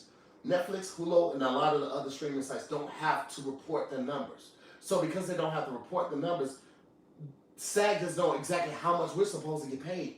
So they're just guesstimating on what they're giving and all that. But Netflix has never reported all their fucking numbers. Yeah. Wow. None of these streaming sites have. And that's the reason that they fought so hard for this fucking. When you say strike. numbers, you're talking about like viewership. How many viewership? Yeah. Yes. They don't share those report it numbers. now? I don't know. I don't think I think we just got a better payments rate based on what will be streamed and won't be streamed. But I still don't think they have to report their numbers. And this is my conspiracy theory. They put all these hypes around these shows, right? They put all this hype around these shows, and the show airs, it debuts, and it doesn't do the crazy numbers that they hope. They put all this money into it, right? And it lost its money. Now, with movies, you know how much a movie costs to make, how much they made in the opening weekends, how much it made total across the world, right? Netflix, because it's still such new technology, we don't know these numbers, and it's like everybody wants to be an actor, and we can only gatekeep by saying this person is so good, they made this movie, we had to pay them this much. If they went back to their board of investors, their board and their investors, like, yeah, we lost a lot of money, shit, and now this shit is public, their board was like, no, nigga, fucking scrap this shit. All right, all these new projects y'all got, kill that shit. Because these 4 last things didn't make no fucking movie. So now you have actors that are out of work, you got people that aren't working, you got writers that aren't working, and now Netflix is looking like a fucking shit show because they're not making all these money on these projects, right? Because they've handed over their numbers. But as long as they withhold that information and keep it close to chest, we never know. So they can keep getting money, they can keep getting investors, they can keep So it's beneficial for us. Fuck, it's beneficial for them. But low-key, it's beneficial for us. That's too. what I mean. Yeah, they get to it's keep twofold. producing content. They keep producing content and make content. We get to keep going out for jobs and shit like that. They never share the numbers. We don't know. We don't know what these specials are. Motherfucking everybody's getting a Netflix special. We don't know what these specials are. Ali Sadiq put his motherfucking special on YouTube after Comedy Central tried to play him. Yeah, nigga, I know. After Comedy Central tried to play him, and the nigga hit 1 million plus in a week. With no ads, with no special promotion, all of that shit. So that shows that it can be done a different way. Right. It definitely can be done a different way, right? So now it's scary because it's like, all right, well, fuck it. What if we all just do this? This is no different from what you doing and what me and Kev did and what Kev did also on to. Yeah. Bypassing the fucking gatekeepers with the promoters. Right. 20 years ago, you had to go to a promoter to do a show. Right. You wanted to go to this city? All right, you need to hit this promoter. This motherfucker got the hand on all the people. All right, well, now we got social media. If I got 1.5, 2 million, 500,000 on my social media, and I know for a fact I got at least 20,000 people in this region, this area, nigga, I can do this weekend. Right. What the fuck am I going to give this man half? Because for those that don't know, all right, let's say that you reach out to a promoter to do a show in Memphis, right? You do 5 shows, and over those 5 shows, you make $20,000. That promoter's gonna take $10,000 off the top. They take half. What? The other $10,000 is going to be split with you, your feature, and your host, and your manager. That's insane. But that $10,000 goes to that promoter off the top because he got the email list. Well, bitch, if I got the motherfucking people following me, why the fuck would I go to a promoter? It don't make no sense. So now you bypass the promoter. So now that's what we email list, so he gonna fill it up. Yeah. He can send the people because you don't live there. You ain't got a hand, but now we got social media. So now you got fans all over the world, not just in the city that you in, not just in the nation, but all over the fucking world. Bro, when we went to London the first time, me, Kev, Tony. Nigga, I know that was an amazing experience. Bro, let me tell you this. By that time I had already done Insecure, I had already done Brooklyn Nine-Nine, I had already done a slew of web commercial and other shit. You know what people recognize me the most for? Every fucking 20 steps when me, my mom, my wife, and my god sisters walking on the street going shopping in London, you know what they recognize me the most from? All Deaf Digital. And internet. What? Niggas ain't know nothing about Insecure. They don't give a fuck about Insecure. Niggas ain't know nothing about Brooklyn Nine-Nine. They give a fuck about. They knew me from All Deaf Digital. Yeah. And the internet in London. In London. In London. That's insane. The internet has shifted the power to where I got people from different countries over here. Bro, it's changed the landscape, bro. And it's changed the way that we move, the way we operate, because we don't need the same things. Well, we got no middleman. We got no middleman. Yeah. The way that you promote, and this is one of the reasons I fuck with Marcus, bro. I don't give a fuck what y'all say about me. This nigga's an innovator, bro. This nigga's promotions are catchy, they're funny, they're entertaining, and as a comic and as an entertainer, that's our job, to entertain. I don't ever look at flyers. When I do see them, it's my homeboy there in the city, I post my story, because it don't hurt me nothing to post my nigga. And just in case somebody looks at my stories, they see, oh, his homeboy in the city, I'm gonna go, this nigga shit good. He do the music videos, he do the parodies, all of that shit. It's entertaining to watch. I don't just watch it because it's my homeboy. I watch it because the shit is funny. This nigga did, that's on me, baby. He did the Nelly shit. This nigga, he found a fucking lane and he used it to his benefit. And you gotta respect that shit in a world with so much shit that's coming at you on a daily basis, on an hourly basis. So much content is being fed into your feed, and this nigga made me stop and watch his fucking promotion to a show that I know I ain't going to, but because it's so good, I had to see that shit through the end, and now I gotta post that shit to my stories, because I need the other niggas to see this shit, and then go see him. Man. That's what it fucking takes, us banding together, saying, look, this don't cost me a motherfucking thing to support my homeboy. Right. This don't cost me nothing to wish he sell out and hope the best for him. I'm gonna post this shit to my story, and it's fucking good, nigga. Yeah. It's good, bro. Your shit be good, nigga. Nigga, hey, bro. Man, listen, dog. That shit be good, nigga. I respect that shit so motherfucking hard, bro. That nigga got it. Man, thank you, dog. Hell yeah, man. Thank you, man. That means, cause you know, y'all are here, dog. Y'all here. Y'all been in the game. Y'all been killing shit. Man, and I'm coming from,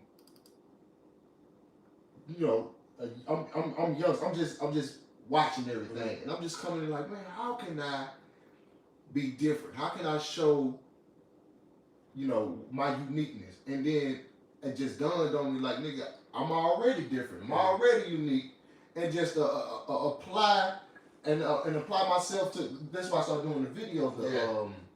The reaction videos, because I didn't want to. Now I fought with myself for so long about doing videos like that, because you know a lot of people do reaction videos, and I'm like, but then I, you know, I think I had a talk with Dean, and he was like, bro, you keep on talking. He said that's like saying, nah, I ain't gonna do stand up like everybody do stand up, because you know everybody go on stage and tell jokes. What can I do different? You know what I'm saying? He's like, bro, he said, your shit gonna shine through regardless, because you're different from that person, you're different from that person. He said, and you gonna see shit that other people ain't gonna see. Mm-hmm.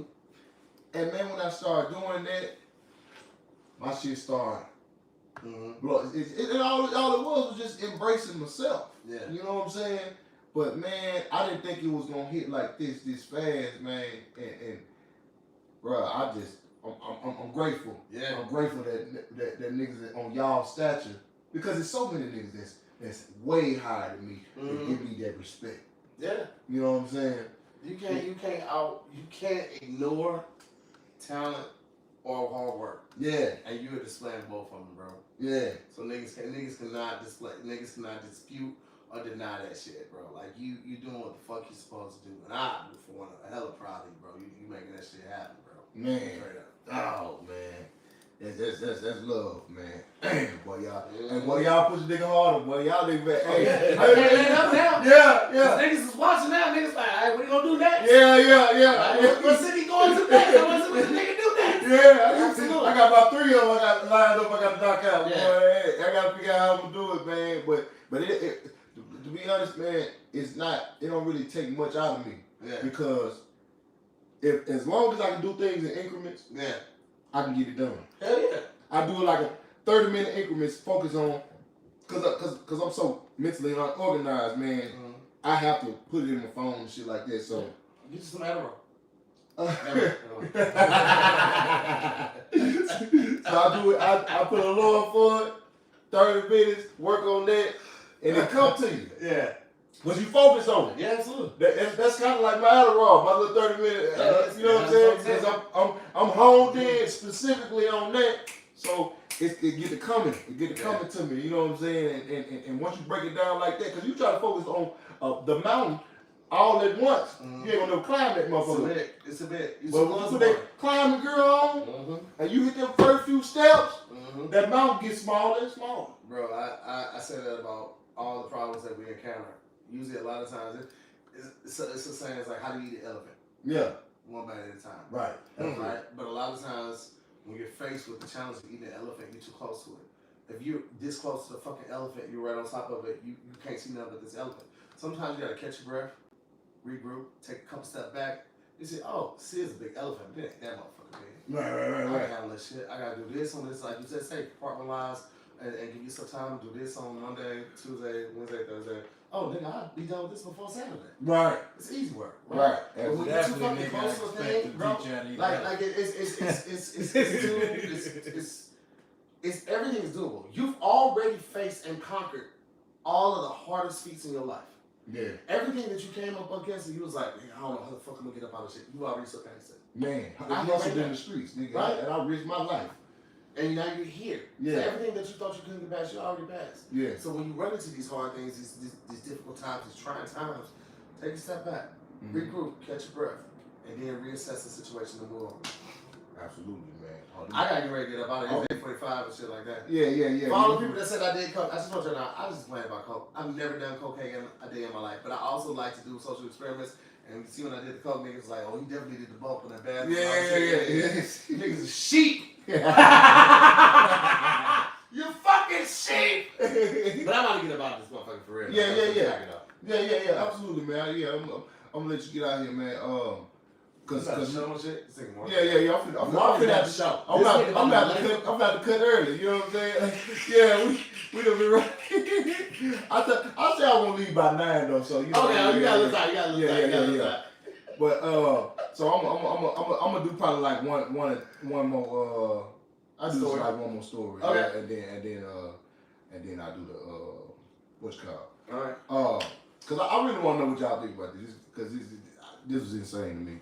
Homeless mother of 3 moved from Florida to Houston to become a content creator. And it, cause you know, Houston is one of the like biggest populations of social media influencers. And so now she came. I guess she had a little bit of change when she came, and then she ended up becoming homeless and had to go to a center with 3 kids because she wanted to be a social media influencer.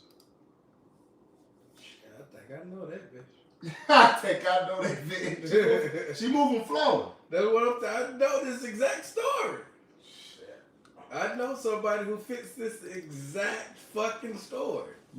This is my thing, cause I moved, Mm-hmm. you know, pursuing my dreams, Yeah. comedy or whatever. But nigga, I'm by myself. Yeah. I can take all the risks. Kids make a difference, bro. I can, you know, I can fail and ain't nobody suffering behind it. Yeah. Nigga, you took 3 and I looked at a video that boy, that motherfucker content trash. So they said her content was. Boy, they're all talking about you risk your life for nothing. I mean, you risk your kids and y'all lifestyle for nothing. That was some bullshit. I was so mad. I don't even know her. I was so mad at her. I said, man, You don't even have to live nowhere to do content. That's the biggest thing. Yeah. If you doing content, you can do content from anywhere. You can be in motherfucking Nebraska and be famous. Yeah, for sure. I am on record numerous times for saying I don't like kids. I think they're disgusting. No. Fucking lie. I'm having a vasectomy. Got my shit last year. Ain't no pop-ups. Ain't no surprises. None of this shit. I don't fucking like kids. I haven't liked them since the kid I had when I was 14. I found out it wasn't mine. That's when my whole energy and mindset changed. You said you haven't had them since then? I haven't liked kids. But you had a child after my that. daughter. Yeah, my wife's daughter, my daughter. Afterwards, of course, I was gonna, be a stand-up guy, but I haven't ever wanted kids since then. That. However, I'm a big believer and firm believer if you have kids, do right by them. Right. If you're going to be the person that's going to have unprotected sex, be out here doing whatever the fuck you're doing, no judgment. But if you're gonna have some kids, you're gonna bring that life into this world, you're responsible for the well-being of the life. Right. You're responsible for making sure the child has a decent household or a decent place of living, make sure that they get a quality education, and make sure that they're getting great food or a decent food. Right. When you're doing shit like that, trying to chase the fame or chase the name for yourself, even if it's like to get you out of that situation, it's still fucked up. Right. If you can't provide stability to that kid, especially like 3 kids, you ain't trying to, your focus should be providing stability to those children's life. You can make content like, hey, we at the shelter today. Right. Hey, I'm applying for this job. Man. Whatever. You can make content doing that shit anywhere. Right. You don't have to move to a certain place to do that shit. When you're uprooting these kids from any type of stability to something that is completely unstable just to make content, man, that's despicable. That's despicable to me. Because you made a choice when you chose to have those children. That was a sacrifice. Yeah. And you chose to do it. Yes, and that means you can't live your life fully selfishly. Yeah. There's certain shit you just can't do. So you got to take consideration. And then you did it 3 different times. Yep, 3 other people that come before you. So that shit, man, that shit really kind of pissed me. Chad, I'm gonna let you say what you want on. You got something to say with it. Well, it was only a bad idea because she failed. If she would have succeeded, it goes in line with us understanding that the most successful people took risks. They took chances. They put themselves out there. No, but my thing is failure. It's not a bad idea. Just because you failed, don't mean it was a bad idea. Well, that's the only reason we're talking about this story in the way that we're talking about it. Well, no, I think it's still fucked up, even if she did do it, and she just so happened to come because she didn't do it properly. You know what I'm saying? It's the way that she did it. Now, if she would have still did it fucked up way, and then she ended up coming up, it still would have been like, damn, you took a risk. You risked you and them kids. I mean, you won, but damn, man, like that's kind of fucked up that you would put them in that predicament. Yeah. I mean, but that's everyday life though. Like the story sounds so crazy, but people do this when they switch jobs. Yeah. You know what I'm saying? Yeah, but here's the thing though, if you switching jobs, because it said security. She was already homeless, right? Yeah. So if you switching jobs, she was already homeless. Well, no. Well, she had a little money. Okay. Because if she was already homeless, shit, it really was bad. No, they said she had a little money, and then, but I don't think it was much, and she ended up. Okay, I thought you said she started homeless and she moved to another city to try to like. No, that's from what I read. She had a little bit of money, and then she came over there. Yeah. But yeah, I can't. I ain't got no kids, you know what I'm saying? Yeah. People don't like you to speak on kids when you ain't got kids, but I got common sense. Yeah, and you just have a great moral compass. Right. Like you know right from wrong, especially when you're dealing with kids, like these kids didn't ask to be here. Mm-hmm. They can't fit for themselves because they're too young, they can't get their own job. So it's like you're responsible for the well-being and make sure that they become decent members of society. Right. That shit that you're doing right now is not assuring that. It's not on the path of assuring that type of success and positivity. Right. And that's fucked up. Right. Absolutely. Well, you know, having a daughter, I've always lived by the seat of my pants. So I guess the difference between my decision making and her decision making, and she got 2 more than what I got, but the difference between our decision making is I tend to have that A, B, and C plan. If this don't happen, I got this. If that don't happen, I got this. And so there's gonna at least be that bare minimum thing that I can depend and count on if the things that I want to happen ain't going as planned. Yeah. So I guess she just wasn't as strategic as you would want a mother of 3 to be. But shit, if a motherfucker ain't taking risks, they ain't gonna never be shit. Right. Man, we're gonna close the topics up, man, cause we gotta get out here clear. Tahir ain't the only one. I gotta get out this motherfucker too. It's taking late for a show. Yeah, I gotta get to this show. If you ever want to get merch, markets.com, promo, my email or my Instagram, markets, markets at gmail.com. You know Marcus everything. Mailing 7320 Reseda Boulevard, pound 371-442, Reseda, California 91337. On the way. Make sure, Dallas, I know you're in the chat. Get your tickets now, because them tickets is moving and you gonna fuck around and you ain't gonna get you no seat. So if you're in here and you're Dallas, go on get the tickets now, man. I'm telling you, trust me, what I'm telling you. We moving. Them tickets is moving, man. This gonna be my favorite show I done did. And next month I got DC.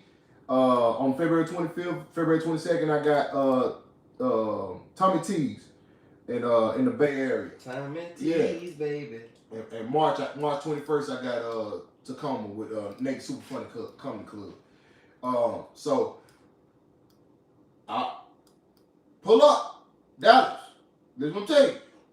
Grab a ticket now and pull up on me, man. Tahir, let them know what you got going. We got Baltimore, me and Sidney Castillo, Ty Davis, Desi Alexander. That's going to be January 18th. Okay. And then March 10th will be in St. Louis at Helium Comedy Club. Sidney Castillo. You letting them know? You see it? Yeah. Okay. That's my birthday show too. That's the Big 4-0. So that show is going to be crazy. We probably end up adding another show because I'm pretty sure the first one's going to sell out when we put tickets on sale. I haven't actually picked the lineup outside of me and Sydney. I just know that me and the bro gonna do it. So it's gonna be great, man. I'm very excited about it. My website is actually down, so you're just gonna have to follow me online. And if you know, you know. Yeah. Tahir Moore. Sydney, that tall nigga from Texas, I love. Yeah. Yeah, That's my nigga. that nigga funny in a bit. Yeah. Chad, what you got? Man, shit, short and sweet. Free game chat on all platforms. SuitedbyShodrick.com. If you're trying to get your suit game right, come shop with your boy, fuck with your boy. It's up. Atlanta done. Hey, you put Atlanta up there. Oh shit, yeah. Hey, it was Dallas. Now I know y'all used to be doing every week we do phone calls, but we gotta get up out of here, man. That's my fault, man. We got the conversation got getting good, man. Yeah. So we was in here talking that shit, man, and Tahir was dropping them jewels, so hey, man, I couldn't cut the jewels short. You know what I'm saying? Hey, so sorry we ain't doing phone calls this week, but next week I'll try to make phone calls a little longer or whatever, man. So but appreciate everybody that came through, man. On your way out, wipe your feet off at the door, hit the like button, man. Hey, yeah. You know what I'm saying? This has been episode 105 to here. Yeah. Thank you, man. Congratulations, man. Thank you, man. Thank you, man. That was love, man. Love for coming through, man. And appreciate everybody that came through and showed love in the chat room, man. Share these motherfuckers and let these folks know where to come through. Mainstream, country folk in the city. We out. And we close with a Mark Hood. You know, the bring it up. I don't even know what that is. Yeah, I don't know what that is. You remember? Yeah. You got it? Yeah. That's it. That's it. That's why niggas was like, don't hug that nigga. Yeah. I was like, what the fuck does that even mean? What the fuck is this nigga gonna be hugging me for, bro? Necessary I'm ass. about to say, man, I appreciate y'all. I Hey, smooth man, good seeing you. Absolutely. Yeah, My shit fucking died? bomb. Oh, I thought it would have died by now. Well, all right, y'all. Oh, let me see if I can Yeah, turn it around. I got an outro song now. This thing got an outro song and everything. I ain't got no visual to More it. mob, yet. I appreciate y'all. Thank y'all so much for coming up on that one right now. Thank y'all, man. Yeah, Hey, man, it was yeah. love, dog. We I had a appreciate damn y'all good being a time. positive force, and I know y'all was some of the positive force in the group. Yeah. Hey, Marcus got one of the groups, man. But you know, listen, Yeah. that's part of it. You know what I'm saying? Love y'all. Talk to y'all soon, B. I gotta go unpack. Bye.